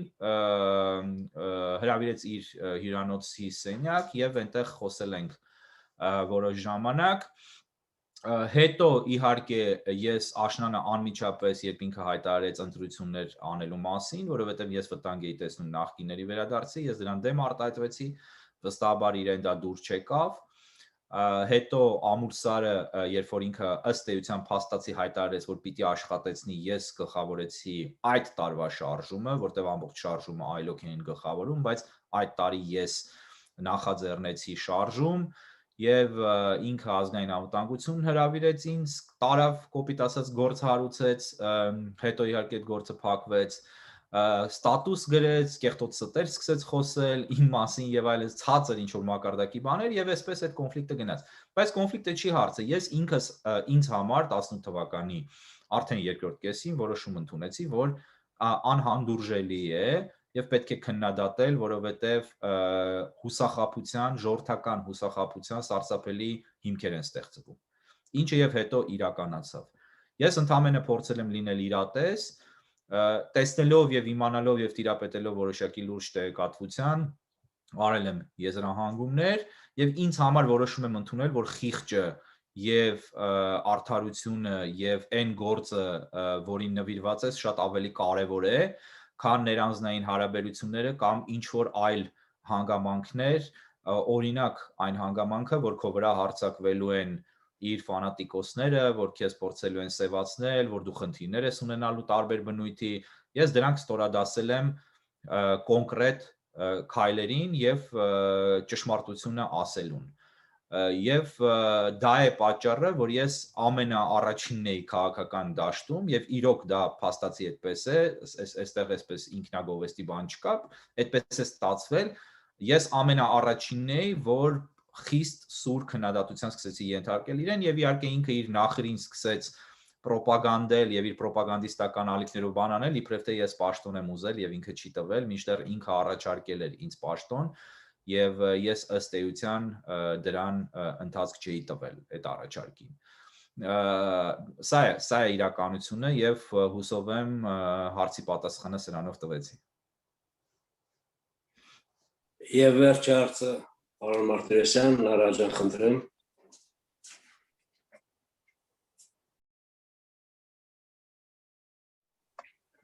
Բարի երեկո, պարոն Մարտիրոսյան։ Ինձ գիտեք ինչն է հետաքրքրում, հետոն կարելի ասել, բայց մի քիչ առաջվանից է սկսեմ։ Մեզ 30 տարվա ընթացքում բերեցին նրան այն ինչ ունենք, այսինքն ամեն պսևդո այդ հայրենասիրություն, Սերժիորը քարոզելով եւ վերջապես մոդել կիրառելով, դուք երևի ավելի ճիշտ կիմանաք, այն ակնավերտոնը, որ անհնարինը դարձրեցին հնարավորը։ Լսում եք ինձ։ Այո։ Ես ուղղակի։ Այդ մոդելը կիրառելով անհնարին գաղափարները դարձրեցին գործող նորմա բերեցին, այդ օգտագործելով այդ մոդելը կիրառեցին մեզ վրա։ Եվ ունենք այն, ինչ որ ունենք։ Ստեղծվեց ազգը վերածվեց բիոզանգվածի եւ շատ դժվար է այդ բիոզանգվածը նույնպես բերել եւ ազգ դարձնել, որպիսի հասկանան կարևորը երկրորդականնի, հասկանան պետության գաղափարը եւ ուր են մեր նպատակները տանում։ Հիմա պատկերացնենք, որ ազգային բևեռը իհարկե ես սատարում եմ ազգային բևեռից, ելնելով իր ազգայինը, որ շատ կոնկրետ դրված է եւ գիտի ուր է գնում, բայց շատ կարեւոր է նաեւ տնտեսական բլոկը, եւ հետագայում ինչպիսի մոդելներով այն պիտի աշխատի։ Իմ մոտ առաջինը ազգային բևեռը, որ անցնի նախագահական համակարգի մենք հետ են գալու թե ոչ, եւ ցույց տվեց, որ պարլամենտական համակարգը մեր իրականության մեջ գործող չի, եւ եթե մենք նայենք պատմության մեջ Ֆրանսիան հիշելով, Դեգոլը 5-րդ հանրապետությունը ստեղծեց, պարլամենտականը տարավ նախագահականին եւ դա շոկային ելավ եւ երկիրը կարողացավ այդ ճգնաժամից դուրս բերել։ Այդ մոդելը կարող ենք նաև կիրառել հայ իրականության մեջ։ Երկրորդը, դուք անընդհատ նշում եք արաբական աշխարհի մասին, ես նույնպես ձեզ հետ համամիտ եմ։ Արաբական աշխարհը նույնպես տնտեսական բլոկ իրան շատ կախված էր նավթից, բայց ինքը 20 տարվա մեջ արեց ռեֆորմներ եւ հիմա իր բյուջեն նույնպես կախված չի նավթից եւ ինքը օգտվելով բրիտանացիներին մոդել ստեղծել եւ տուրիզմը զարգացեց, բանը զարգացեց, ստրայտինի բիզնեսը զարգացեց եւ այսինքն բյուջեն փոխեց։ Եվ երրորդը, եթե նույնպես կիրառենք մեր իրականության մեջ, ինձ թվում է նույնպես կգործի եւ երրորդ մոդելը հրաների մոդելը։ Այսինքն ունենալով 10 միլիոն սփյուռք մենք այն չենք օգտագործում։ Մենք չենք օգտագործում, գաղափարապես օգտագործում ենք, բայց նյութականը չենք օգտագործում, բայց եթե նյութը կապվի գաղափարի հետ, դա ավելի ամուր կապ կհանդիսանա մեր երկրի պետականության ամրապնդման համար եւ օգտագործելով իհարկե հրեական մոդել, այսինքն ոչ մի բան ինձ թվում է հորինել պետք չի, որը կա իրականության մեջ, մենք բերենք եւ օգտագործենք։ Արդյոք բևեռը նման մոտեցումներ ունի կամ ինչպես է տեսնում երկիրը այս ճգնաժամային իրավիճակից իսկապես միայն ազգայնականով հնարավոր չէ դուրս բերել։ Մոդելներ են պետք։ Շնորհակալություն։ Շատ լավ, շատ մի քանի հարցեր էին, շատ շնորհակալ եմ, ես նշեցի, եթե պատասխանելիս մի բան մոռանամ, խնդրում եմ կրկնեք հարցը։ Ուրեմն առաջինը մի փոքրիկ այսպես ուղում վստահ եմ, որ դուք եք այդպես մտածում, ոչ թե այնպես ինչպես հնչեց։ Ազգը չի վերածվել բիոզանգվածի, մեր ազգը գոնե չի կարող վերածվել բիոզանգվածի, հասարակությունը կարող է։ Ես միշտ ասում եմ, կա 3 հասարակությունը։ Այո, 3 հարթություն, ազգ, ժողովուրդ եւ հասարակություն, ամենավերևում ազգն է, հետո ժողովուրդն է, ամենաներքևում հասարակությունն է եւ հասարակությունը փոփոխական է։ Որպես ազգ մենք շատ բարձր ազգ ենք, որպես ժողովուրդ մենք ունենք մեր խնդիրները, էլի բարձր ժողովուրդ ենք, բայց ունենք լուրջ խնդիրներ ինքներս մեզ հետ նախ եւ առաջ, բայց որպես հասարակություն մենք հիմա աղբ ենք։ Եվ հասարակությունը հնարավոր է փոխել, ես ձեզ ասեմ չզարմանաք 1 ամսվա ընթացքում, կամ միգուցե 2 ամսվա լավ։ Հասարակությունը դա մարդկանց մտածողությունն է, դա կոնկրետ այս պահին ապրող մարդիկ են իրենց կրթությամբ, իրենց ամեն ինչով, բայց օրինակ այդ մարդկանց զավակները, եթե ճիշտ կրթվեն, ճիշտ մթնոլորտում մեծանան եւ ճիշտ իրավիճակ իրենց մատուցվի պետության կողմից, իսկ դա անում է պետությունը, ապա հասարակությունը կփոխվի եւ կունենաս նոր հասարակություն նույն ազգով, բայց եթե ազգի հիմքերը խարխլված են կամ ազգը ունի խնդիր մտածողության կամ որակական առումով, այդ ազգը կունենա անընդհատ խնդիրներ եւ լավ հասարակություններ չի կարողանա արտադրել գոնե շատ երկար ժամանակ։ Այդ առումով այո, որպես հասարակություն մենք շատ վատ վիճակում ենք, մեր հասարակության մեջ առանձին շերտեր կան, որոնք ուղղակի թշնամի են թե ազգին, թե ժողովրդին եւ թե հասարակությանը նաեւ, այդ շերտերին մենք տեսնում ենք, դա այն շերտերն են, որոնք ծափահարում են գլխավոր դավաճանին, 3, որոնք իրեն համբուրում են, որոնք իրեն ձայն են տալու։ Ես ասեմ, որ այդ բաները թե չի կարելի պառակտել, բան եւ այլն, դրանք սուտ բաներ են, ես գտնում եմ, որ պետք է պառակտվել եւ բաժանվել այն զանգվածից, որը Հայաստանը լինի գիտակցաբար, թե լինի անգիտակցաբար, կարևոր չէ, տանում է դեպի մահ։ Այդ զանգվածը, հասարակության այդ շերտը, որը տանում է մեզ ոչնչացման, դավաճանին եւ հայի ամենամեծ թշնամուն հայի պատմության մեջ, փառաբանելով, ծափահարելով եւ գնալով վերընտրելով, դա հայեր չեն, դրանց հետ որևէ բան չի կարելի անել, դա արդեն այն զանգվածն է, որ ուղղակի երբևէ անընդունակ է գիտակցական զարթոնք ապրելու, ուղղակի անընդունակ է, որտեվ հնարավոր չի այս ամեն ինչից հետո մարդը դա հասկացած չլինի։ Այդ զանգվածին ուղղակի քանի որ այդպես է եւ այլ բան անել հնարավոր չի, նոր իշխանությունները պիտի դնեն եւ շատ լուրջ կրթեն։ Եվ ուղղակի պիտի քանի որ իրենք չունեն մտածելու ունակություն, պիտի իրենց ուղեղները լցվի արդեն ազգային մտածողություն, որպեսզի իրենց զավակները իրենց պես ազգակործան եւ ներքին թշնամի չմեծանան։ Եվ այդ կրթությունը հնարավոր է անել ճիշտ դրական ռոպագանդայով, ճիշտ դրական մոտեցումներով եւ լրատվամիջոցներով եւ այլն։ Երկրորդ հարցը ձեր վերաբերում է նախագահական համակարգի հարցին, շատ լավ հարց է, ես ձեզ պիտի մի խոստովանություն անեմ, բոլորդ գիտեք, որ ես եւ Արա Պապյանը մտերիմ ընկերներ ենք, սա այն հարցերից մեկն է, որտեղ երկուսս ծայրահեղորեն իրարից տարբերվող կարծիքներ ունենք, Արա Պապյանը կողմ է նախագահական համակարգի վերադարձին, ես կողմ եմ պարլամենտական համակարգի ներդրմանը։ Եվ այստեղ կարևորը ներդրում բառն է։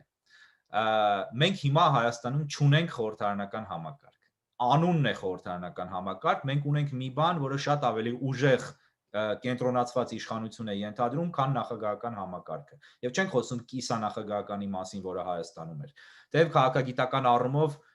շատ մասնագետներ, այդ ում նաև ես կիսանախագահական տերմինը համարում ենք կեղծ տերմին։ Նախագահական ներկա համակարգը Հայաստանում դա կուսակցապետական, գրեթե միապետական համակարգ է, որը գործում է պարլամենտի միջոցով, որտեղ պարլամենտականները ընդամենը կնքող ֆունկցիա են կատարում կուսակցապետի համար։ Սա կուսակցապետական բան է։ Սա մի համակարգ է, որը շատ նման է խորհրդային միությանը։ Եվ չի կարելի, չէ, խորհրդային միությունը որևէ մեկը չի մտածում ասի պարլամենտական համակարգեր, թեև գիտեք, որ Գերագույն խորհրդի նախագահը ըստ էության պետության ղեկավարի որոշ ֆունկցիաներ ունեցող անձ էր խորհրդային միությունում, բայց ով էր տոտալիտար համակարգ։ Այո, հիմա մենք Հայաստանում ունենք ժողովրդավարական փաթեթավորմամբ պարլամենտական խորհրդարանական կոչվող մոդելի պիտակով, բայց դա միայն պիտակն է, իրականում կուսակցապետական համակարգ։ Իմ ընդդիմախոսների հետևում եւ իմ ընկերների մոտեցումը նա է, որ պետք է կենտրոնացված իշխանություն եւ զուգահեռ պարլամենտ, այսինքն կիսանախագահական համակարգ այսպես կոչված, որովհետեւ հնարավոր չի երկիրը դուրս հանել, եթե կուսակցությունները կայացած չեն եւ եթե չկա ուժեղ ղեկավար։ Բայց այստեղ մենք բախվում ենք Պլատոնի բարձրացրած խնդրին, իմաստուն թագավորի խնդրին։ Եթե դու չունես իմաստուն թագավոր, դու ունես հիմար թագավոր, ինչպիսին Հայաստանը ունեցել է միշտ եւ վերջում ունեցել է դավաճան թագավոր, թագավոր բառը ճակերտների մեջ, ապա դու երկիրը կործանման տանելու միահեծան լծակ ես տալիս հիմարներին։ Պարլամենտական համակարգում, իսկական պարլամենտական համակարգում դա անհնար է, բայց մյուս կողմից ես ընդունում եմ, որ այսպիսի աղետից հետո բերել եւ դնել բացարձակապես իսկական ամբողջությամբ ժողովրդավարական պարլամենտական համակարգ դու լուրջ ռիսկերի ես բախվելու այն առումով, որ կարող է պետական համակարգը փլուզվել, որովհետեւ հիմա ուժեղ ձեռք է պետք, բայց դարձյալ իմաստուն թագավորի ուժեղ ձեռք է պետք։ Որտեւ եթե մի հատ էլ հիմար կամ դավաճան թագավորի ձեռք լինի, կամ դաժան թագավորի ձեռք լինի, որը շատ խելացի չի, երկիր չի մնա ուղղակի։ Այսինքն այստեղ այս դիլեման կա եւ այստեղ մտածելու լուրջ թեմա կա, իմ կարծիքով պիտի երկուսի սինթեզը լինի, պիտի լինի անցումային շրջան, եւ ես ասում եմ իմ անձնական կարծիքը, իմ նեղ անձնական կարծիքը մասնագիտական, որտեղ կլինի, ենթադրենք մի կոմիտե, եռապետություն կամ չգիտեմ 4 հոգուց բաղկացած խորհուրդ կամ 10 հոգուց բաղկացած խորհուրդ, որը ուժեղ բռունցքով, շատ ուժեղ բռունցքով ազգային հիմքերի վրա կմտցնի գրեթե ուղիղ կառավարում անցումային շրջանի հստակ ժամկետներով։ Ենթադրենք 1 տարի, ենթադրենք 2 տարի, որից հետո արդեն եւ այդ ընթացքում պիտի ամեն ջան կարվի եւ պիտի երաշխիքներ տա եւ երաշխիքներ ներդրվեն, որ հետո այդ խորհուրդը հեռանալու է իշխանությունից եւ մտնելու է սովորական քաղաքական process-ի մեջ։ Սա իմ անձնական կարծիքն է, կրկնում եմ, եւ դրանից հետո արդեն ներդնել խորհրդարանական համակարգ։ Ինչով են կիսանախագահական կամ նախագահական համակարգերը տարբերվում ինձ համար խորհրդարանական համակարգերից եւ դուք բերեցիք Ֆրանսիայի օրինակը։ Ֆրանսիայում շատերը իրենց խնդիրները վերագրում են հենց նախագահական համակարգին, որովհետեւ շատ բան է խարսխված մի հոգու վրա։ լինում է նախագահ, որը պրոբլեմատիկ է, իր բնավորությամբ, իր տեսակով, իր մոտեցումներով, իր քաղաքական հանգամանքներով, Ֆրանսիայի պատմության մեջ այդպիսիք եղել են 5-րդ հանրապետության, ներկա հանրապետության մեջ։ Եվ ֆրանսիացիները ընկնում են բավական լուրջ խնդիրների մեջ։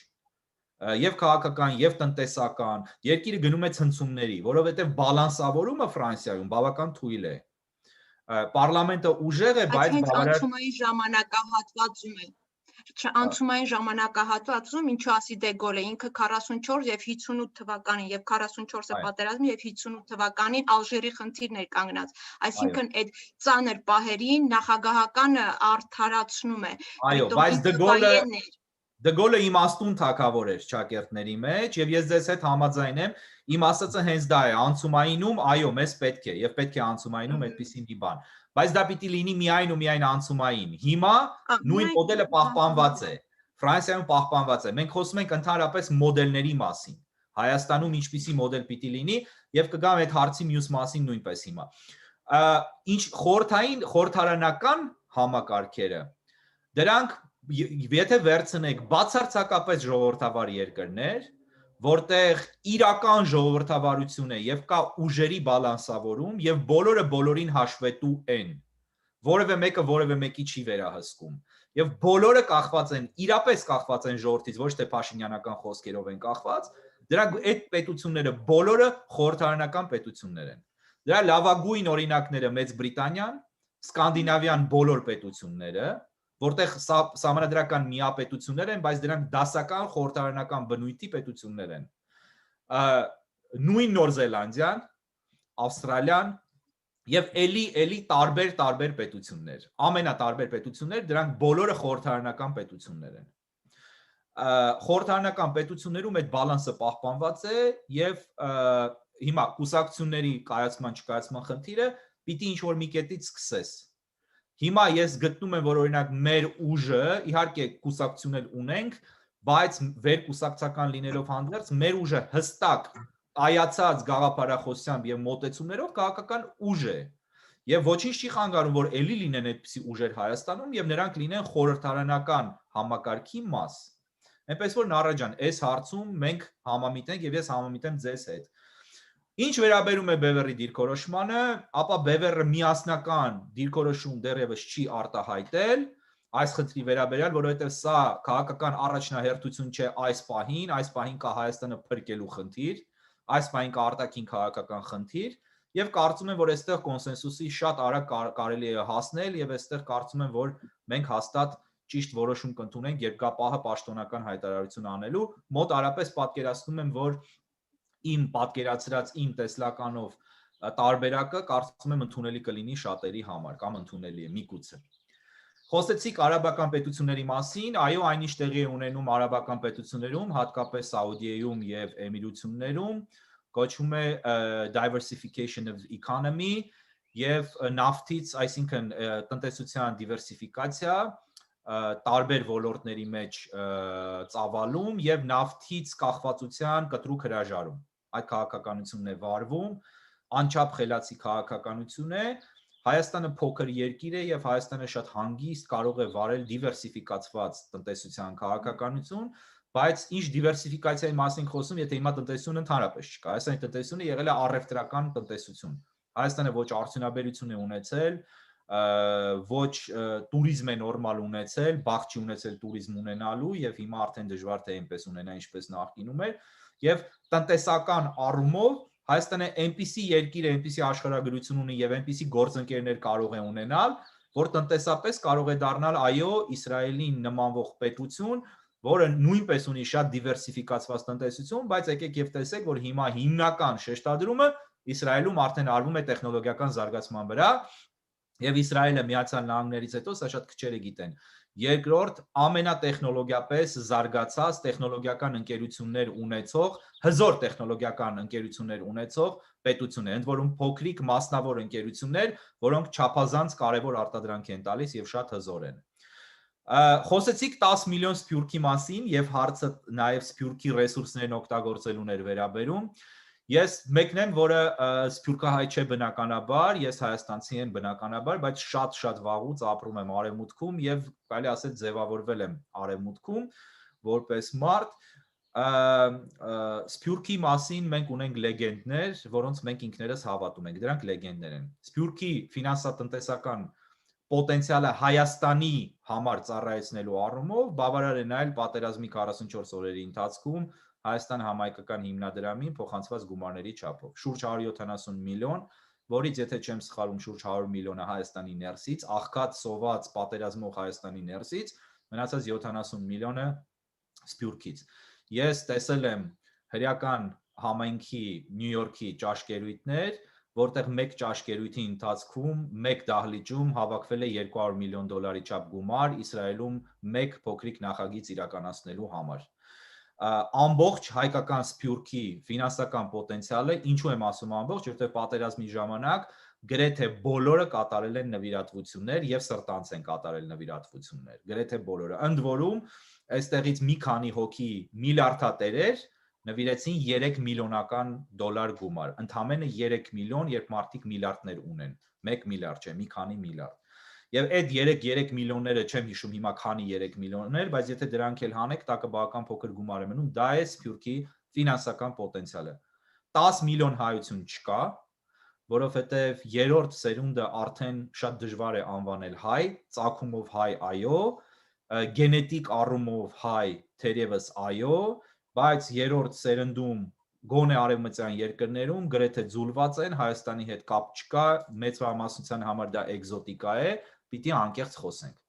Կան շատ հայրենասեր հայեր երկրորդ, երրորդ, նաև չորրորդ սերնդում, դրանք բավական փոքր թիվ են կազմում։ Ֆինանսական առումով հայկական Սփյուռքը երբևէ վերջին 30 տարիների ընթացքում, դրան նախորդող խորհրդային 70 տարիների մասին չեմ խոսում, որտեղ հնարավոր չէր, գիտենք Գյուլբենկյանի հայտնի մերժման պարագան, երբ խորհրդային իշխանությունը մերժեց Գյուլբենկյանին իր հիմնադրամը եւ իր գումարները փոխանցել խորհրդային Հայաստանին, այդ պարագայում 30 տարվա, երբ Հայաստանի կենտրոնական իշխանությունները չեն ներշնչել վստահություն հայ համայնքներին, այն համայնքներին, որտեղ ռեսուրս կա այնուամենայնիվ, չեն վարել ազգային քաղաքականություն, ազգակենտրոն, պետականակենտրոն ավելի շուտ, ազգակենտրոն, պետականակենտրոն իմաստով եմ ասում, քաղաքականություն եւ ձևավորվել է չտալու էգոիստական, էգոցենտրիստական մտածողություն եւ մոտեցում, մտածել, որ Սփյուռքը կարող է Հայաստանը ոտքի հանել, անհետեթություն է։ Սփյուռքում են շատ սիրում տարբեր սեղանների շուրջ մեր սփյուռքահայ հայրենակիցներից շատերը գլուխ գովել եւ դատարկ խոսել, թե մեզանից միայն գումար են ուզում, մենք գումարով պահում ենք Հայաստանը, ոչ, Սփյուռքը Հայաստանը չի պահում։ Հայաստանը պահում են հայաստանցիների այն ընտանիքները, որոնք դրսում են, իրենց բարեկամներին գումար ուղարկելով եւ Հայաստանը պահում են հայաստանցիները, որոնք Հայաստանում են ապրում, կամ այն սփյուռքահայերը, որոնք ապրում են Հայաստանում, կամ այն եզակի սփյուռքահայերը, կամ քչաթիվ, փոքրաթիվ սփյուռքահայերը, որոնք իրոք Հայաստանում իրականացնում են լավ ծրագրեր եւ գումարներ են փոխանցում Հայաստանի տնտեսությանը, ոչ թե Հայաստանի անձանց առանձին։ Բայց սա հնարավոր է շտկել։ Հնարավոր է շտկել, եթե Հայաստանում լինի այնպիսի պետություն, այնպիսի իշխանություն, ինչպիսին Իսրայելում է։ Եթե պետականորեն ազգային մոտեցումները եւ քաղաքականությունը հանդեպ Սփյուռքի լինի նույնպես ոչ թե գումար կթելու, այլ ներգրավելու, այլ վերահաստատելու ազգային ինքնությունը Սփյուռքում հստակ գիծ վարելու։ Օրինակ տեսեք, ես փոքր օրինակ բերեմ, ինչպես է կորսվում սերունդը, Սփյուռքում փոքրիկները եթում եւ հայաստանցիների երեխաները, որոնք ծնվել են կամ մեծանում են այստեղ, խնդիր ունեն հայերեն սովորելու հետ, որովհետեւ Հայաստանից ուղարկվող դասագրքերը շատ անորակ են, բովանդակությամբ, դրանք վանում են հայերենից, դրանք չեն սովորեցնում, մասնագետներ չկան, Հայաստանի պետությունը չի տրամադրում որակյալ ուսուցիչներ Սփյուռքին, չի զբաղվում դպրոցներով, միակ բանը, որ արել է եւ կարծեմ հիմա էլ անում է, անվճար դասագրքեր այն անհատի ճամպրուկով Սփյուռքի դպրոցներին ուղարկելն է։ Այսպիսի իրավիճակում խոսել Սփյուռքի հայության մասին անիմաստ է, 10 միլիոններ շատ մեծ չափազանցված թիվ է, որովհետև ինձ համար հայ չէ այն մարդը, որը իրեն չի համարում հայ, թեկուզ 100%-ով արյունով հայ է, որը չի խոսում հայերեն, որը հայկական մշակույթից կտրված է։ Այդ մարդը այն ազգին է պատկանում, որի մեջ ինքը ապրում է։ Եթե իրեն չի համարում հայ, եթե կապված չի ոչ Հայաստանին, ոչ հայկական մշակույթին, Այդպիսի հայեր, այո, 10 միլիոն չէ, կարող է 20 եւ 30 միլիոն էլ լինեն։ Ինձ համար օրինակ Ֆիլիպ Կիրկորովը հայ չի, թեև արյունով հայ է, չէ 100%-անոց։ Ինձ համար Մարգարիտը Սիմոնյանը։ Հա, ինձ համար դրանք հայեր չեն, այդ մարդիկ հայ չեն, դրանք հայկական ազգանուններ ունեն ընդամենը, հայկական արյուն ունեն, բայց արյունը եւ գենը շատ քիչ բաներ են ընդհանրապես։ Հայերը շատ են ֆիքսված այդ գենետիկ հանգամանքի վրա, արյան վրա, ծագման վրա, դա ոչինչ է ընդհանրապես։ Բազում օրինակներ կան միջազգային, երբ տարբեր ազգերի ներկայացուցիչներ գնացել կռվել են իրենց պատմական հայրենիքների դեմ կամ իրենց ծնողների հայրենիքի դեմ, որովհետև իրենք այդ ժողովրդի այդ երկրի հետ կապ չունեն եւ չեն գնացել կռվելու որպես, գիտեք, զորակ կոչված, այլ գնացել են կամավոր կռվելու։ Այսինքն ազգության մոտեցումը մենք նույնպես պիտի հասկանանք եւ պիտի ամեն ինչ անենք, որ մարդիկ, եթե հայ չեն, բայց ծագումով հայ են, դառնան հայ եւ վերադառնան դեպի հայություն։ Սա է շատ կարեւորը։ Եվ վերջին հարցը ձեր ոչ միայն ազգայնական մոտեցումներ, եթե խնդրեմ կհստակեցնեք ձեր վերջին հարցը որն էր։ Ազգայնական ոչ միայն ազգայնական մոտեցումներ, այլ տնտեսական բլոկը ոնց է պատկերացնում Բևերը։ Այո։ Ասեմ փոքրիկ հստակեցում անեմ, ես միշտ շեշտում եմ, Բևերը ազգայնական չի, Բևերը ազգային է։ Ազգայնականությունը ցավոք սրտի բառը փոխակերպվել է վերջին 40 տարիների ընթացքում, չէ, ձեր համար չեմ ասում, ընդհանրապես կա շատ են օգտագործում այդ բառը եւ անգլերենում եւ ռուսերենում այլընտրանք գտնելը շատ դժվար է, որպեսզի նեգատիվ կոնոտացիա չունենա, բայց ազգայնականությունը հիմա սկսել է ընկալվել որպես շովինիզմ, որը Բևերը մերժում է։ Ֆաշիզմ։ Հա, ֆաշիզմ, նացիզմ, Բևերը դա կտրականապես մերժում է, Բևերը դա համարում է Հայաստանը կործանող մեխանիզմներից մեկը եւ գաղափարախոսություններից մեկը, որովհետեւ երբ դու մերժում ես այլոց, քեզ դնում ես բոլորից բարձր, քեզ հրճակում ես միակը, ամենալավը, ամենաբարձրը եւ այլն, դու դրանով քեզ դատապարտում ես կործանման եւ իհարկե դրանով արդար չես նաեւ ոչ մարդկության պատմության, ոչ քո սեփական ինքնության հանդեպ, որտեղ վնասում ես ինքդ քեզ։ Բևերի մոտեցումը եւ ազգայնությունը կամ ազգայնականությունը դրական առումով կայանում է նրանում, որ Բևերը գիտակցում է եւ գնահատում է, որ ազգային արժեքները, ազգային մշակույթը, որը գիտեք տրեխը չի, այդ տրեխային հայրենասիրությունը չի, որտեղ մեր մեջ հիմա շատ տրեխային հայրենասերներ կան, գիտեք գյուղական չէ, որտեղ գյուղականը ամեն իմաստով լավ է, գեղական մակարդակի եւ անգամ ռաբիզ լսելը չի։ Այո, դա բանը զուռնադհոլի կլկլոցն ու բանը չի ազգայինը, որտեվ դրա մեջ շատ կա քրդականն է, որը էլի ազգային է, բայց ոչ հայկական ազգային։ Դա Սպենդիարյանն է օրինակ երաժշտության մակարդակով եթե խոսում ենք, գրականությունը հայհոյանքներով գրող մեր գրողները չեն արդի շրջանի կամ վերջին տասնամյակների, գրականությունը պետք է չի նշել թե ովքեր են, չէ, այդպիսի ահռելի հարուստ գրականություն ունենք։ Այս ամեն ինչը, բայց մշակույթը չի միայն ազգայինը, ազգայինը դա սեփական ազգի, սեփական պետության եւ սեփական ազգ ասելով մենք նկատի չունենք միայն ու միայն հայերին, մենք նկատի ունենք նաեւ Հայաստանում բնակվող եզդիներին, ասորիներին, հույներին, ռուսներին, հրեաներին եւ այլն եւ այլն։ Դա սեփական ազգի, բայց իհարկե մեծամասնությունը հայեր են, սեփական ազգի շահերը հայկական ազգային արժեքային դաշտում պաշտպանելն է եւ չդառնալը ստրուկ այլոց, սեփական արժեքները պրոպագանդելն է, սեփական մշակույթի հիման վրա սերունդ կրթելն է եւ աշխարհի հետ հարաբերվելը բաց ձևով, ոչ թե ասելը, որ մենք մերժում ենք այն ամեն ինչ դրսում է, այլ դրսին եղողին հարաբերվելը եւ շփվելը սեփական դեմքն ու դիմագիծը հստակորեն պահպանելով։ Տնտեսության առումով սա պրոյեկտվում է նաեւ տնտեսության վրա։ Եթե դու ունես ազգային մոտեցումներ եւ իսկական հայրենասիրական գիտակցություն, ոչ թե կեղծ ուռա հայրենասիրություն, դու տնտեսությունդ կառուցում ես այդ սկզբունքների հիման վրա, դու հաշվի ես առնում քո պետական ազգային շահերը եւ այդպես ես կառուցում քո տնտեսությունը։ Ազգային տնտեսություն եւ պետական մտածողությամբ տնտեսություն կառուցվում է օրինակ նաեւ, ասեմ ձեզ, բնաշխարհը պահպանելով։ Այստեղ թվում է թե ուղակի կապ չկա, բայց կա ուղակի կապ։ Կառուցվում է նաև քո հանքարդյունաբերությունը, ծանր մետաղական հանքերը չտալով քեզ շահագործող գաղութատեր պետության ներկայացուցիչներին որոնք ներկայացնում են իրենց պետությունը ըստ էության, ոչ թե մասնավոր ընկերություններ են։ Դրան չտալով եւ չշահագործելով քո ընդերքը ի վնաս քեզ, որովհետեւ դու համարում ես, որ տնտեսապես այլ հարցերում դու ունես կախվածություն գաղութատիրոջից։ Դա սահմանափակելն է օրինակ ծանր մետաղական հանքերի շահագործումը, այնպես որպեսզի նաև քո պետությանը չվնասի, էկոլոգիական իրավիճակի բարելավումն է, օրինակ հենց այդ ոլորտում։ Մյուս կողմից, օրինակ Սփյուռքին ներգրավելը, որպեսզի այն մարդիկ, ովքեր տեխնոլոգիական ոլորտներում են, ովքեր աշխատել են, աշխատում են կամ առնչվում են արևմտյան այս կամ այն ոլորտներին, լավագույն մասնագետներին երկիր բերելը եւ ընկերությունների համար տնտեսական հնարավորություններ տալը, մի քանի տարով հարկերից ազատելը, տեխնոլոգիական մինի քաղաքներ կառուցելը, որտեղ օրինակ օֆիսային տարածքների վարձ չի գանձի պետությունը այդ ընկերություններից, գրանցումներ տալը էլեկտրոնային քաղաքացիություններ շնորհելը, ինչպես անում է օրինակ Էստոնիան, ինչպես սկսել են անել Բալթյան այլ պետությունները։ Սրանք ընդհանուր օրինակ Էստոնիան աշխարհի ամենաառաջադեմ, ամենազարգացած եվրոպական պետություններից մեկն է, որը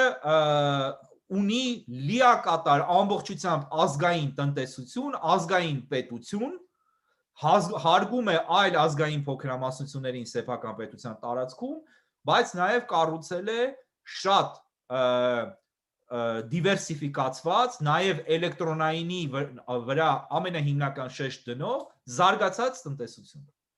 Սա պետք է լինի Հայաստանի մոդելներից մեկը եւ այո, ավարտեմ հարցի պատասխանը, ես կարծում եմ, որ մենք Իսրայելից ուղղակի նմանակելու հարյուրավոր, հազարավոր առիթներ եւ օրինակներ ունենք եւ պիտի նմանակենք շատ հարցերում իրենց, եթե ուզում ենք ինչ-որ միտեղ հասնել, որտեղ շատ հարցերում մենք նմանենք, եւ ես ատում եմ այն իրավիճակը, երբ մեզանից շատերը ասում են չի կարելի համեմատվել Իսրայելի հետ։ Ոչ, պետք է համեմատվել եւ պետք է ձգտել հասնել Իսրայելին եւ իրենց շատ բաներ ուղակի արտածել Հայաստանի վրա։ Եվ իրենք ունեն աշխարհի ամենաֆունկցիոնալ տնտեսություններից մեկը, լավագույն առողջապահական համակարգերից մեկը, երկրորդը ըստ էության աշխարհում Միացյալ Նահանգներից հետո, առողջապահությունը ավելի շուտ, որտեղ Միացյալ Նահանգների առողջապահական համակարգը լավը չի, բայց առողջապահության որակը լավագույնն է աշխարհում, որպես համակարգ համակարգ լավը չի, բայց Իսրայելում եւ համակարգն է լավ, եւ առողջապահությունը լավ, բայց որպես առողջապահություն որակով երկրորդն են Միացյալ Նահանգներից հետո, այսինքն աշխարհում լավագույններից են։ Եվ դա արել են 0-ից սկսած։ Սա էլ պիտի արվի։ Այսինքն այս առումներով, եթե դու վերցնում ես փորձված օրինակները եւ արտացում ես Հայաստանի վրա, ապա դու ստանում ես հանդուրժողական այլ ազգերի հանդեպ բնականաբար եւ ընդհակառակը քաջալերող քո բնակչության տարբեր էթնիկ խմբերին ազատությունները ավելի մեծացնող միաժամանակ ազգային կենտրոնացվածությամբ տնտեսություն, քաղաքականություն, արտաքին քաղաքականություն եւ կյանք։ Բայց մենք հիմա խնդիր ունենք Հայաստանը փրկելու, մենք Հայաստանը ընդհանրապես կործանում ենք, այնպես որ կործանվում է, ես չեմ ուզում որ մենք ուտոպիստական բաները բերենք առաջին պլան։ Սիմոն, իսկ կներեք, ես ոնց հասկացա ազգային բևեռը, ազգը, ազգային, չէ, ուղղակի ազգային բևեռի պահով ուզում եմ հասկանամ, որ դուք տնտեսական բլոկ ասելով եւ գա իշխանության գլուխ, կարևորագույն հիմնարկները, այսինքն հանքարդյունաբերությունը եւ այլն դա պետականացվելու է, ճիշտ հասկացա ես։ Ոչ, ես չասեցի, որ պետականացվելու է, ես ասեցի որոշ հիմնարկներ բացառված չէ, որ կարող են ազգայնացվել, պիտի դա նայվի հստակ, չի կարելի այսպես, գիտեք, թևքից հանել ու ասել պիտի սա ազգայնացվի, պիտի ազգայնացնենք բան, որոշ բաներ կարող են ազգայնացվել, որոշ բաների, շատ բաների այլ ընտրանքներ պիտի անմիջապես ստեղծվեն եւ ստեղծվելու են, որոշ բաներ պիտի նորը լինի, նոր տեխնոլոգիաներ ներդրվեն, նոր ոլորտները, արկա ոլորտները նորովի վերակազմավորվեն, պիտի արվի տնտեսական, արմատական հեղափոխություն նույնպես եւ դրա հստակ պատկերացումը մենք ունենք, բայց բնականաբար չի կարող ամեն ինչ ազգայնացվել եւ չպիտի ամեն ինչ ազգայնացվի, ազգայնացման տարբերակը չի բացառվում, բայց դա պետք է անգլերենով շատ լավ արտահայտություն կա, չէ, case by case basis, այսինքն դեպք առ դեպք, հանգամանք առ հանգամանք քննարկման առարկա է դա։ Շատ շնորհակալություն։ Ես եմ Պարոն Մարտիրոսյան, երկու բառով ես չլսեցի կոմայից ելնելու համար քանի տարի է պետք, երկու բառով։ Կոմայից Մեկ, դուրս երկու, գալու երեք։ համար Հայաստանին անհրաժեշտ է երևի թե 2-3 ամիս, եթե լինի ազգային իշխանություն։ Եթե ոչ կոմայից դուրս չենք գա կմահանանք։ Շնորհակալ եմ։ Կոմայից դեռ չի նշանակում քայլել կարողանալ կամ թրվռալ եւ դրոս բազել։ Կոմայից դուրս գալը նշանակում է մահվան եզրից հետ գալ։ Մահվան եզրից ազգային ժողովրդական բևեռը Հայաստանը կարող է հանել եւ հանելու է 2 ամսվա ընթացքում եւ սա չափազանցություն չէ։ Կան այդպիսի մոդելներ աշխարհում։ Շատ շնորհակալ եմ բավականին մանրամասն պատասխանների համար, պարոն Մարտիրոսյան։ Ես կցանկանայի այս մեր հանդիպումները ավելի հաճախելի դարձնեմ, որովհետեւ ձեր խոսքի դեֆիցիտ կա այս հյուսիսային ճակատում, ես անկեղծ եմ ասում։ Եվս մի անգամ շնորհակալություն եմ հայտնում, պարոն Ես եմ Մարտիրոսյան։ շնորհակալություն բոլորին։ Հաջողություն սարս։